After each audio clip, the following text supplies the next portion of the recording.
So here's an example using Smartsheet from a few years ago of a shakeout at the lows of a base. Stock was trying to form a base. The institutions drove the stock down below the 50-day moving average, breaking some of these prior lows, and quickly brought the stock back up as they accumulated all those shares, and the stock went on to break out of the base. You'll notice that the volume profile is above average volume on the decline, but even bigger volume on the recovery, which is showing you they sucked up all the shares that were available by creating the break. Here's a more recent one in April of 2023 with Rambus. This is a shakeout at the 50-day moving average. The stock had been in an uptrend, and you can see here the sharp sell-off breaking the red 50-day moving average line with large volume. It doesn't look good here at all. Looks like the stock is breaking down. But within a couple of days, we get that sharp V look, and you'll see that the stock recovers very, very quickly, and you'll notice again the clue. Volume on the recovery is much bigger than the initial sell-off volume. So that's a clue that maybe a shakeout is occurring.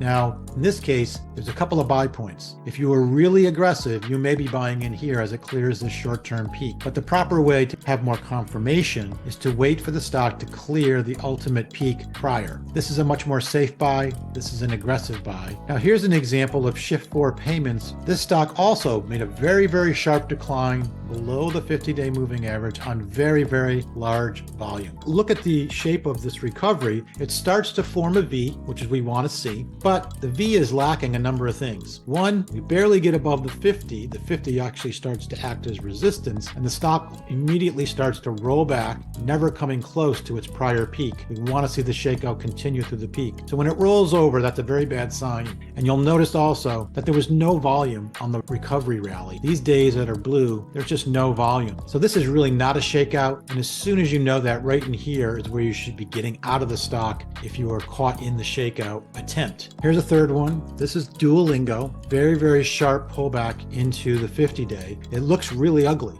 The volume's picking up, the price action's terrible, so it's really, really concerning that this stock is breaking down. But you can see very, very quickly the stock reverses its course and gets 4 blue days in a row. The volume comes back, and the break to push back through the prior highs is on the bigger volume than we had on the sell-off. That's a clue that this was a shakeout, and you should have it back on your watch list. In this case, though, if you bought here, it's never very easy. They tested you by coming back and touching the 10-day moving average. So positioning is important, but the important thing is when you get all these pieces, the V, the volume, and breaking out of the high, it's telling you that there's really accumulation still going on in the stock by the institutions. Join RainKingInsights.com for more educational content and trade ideas.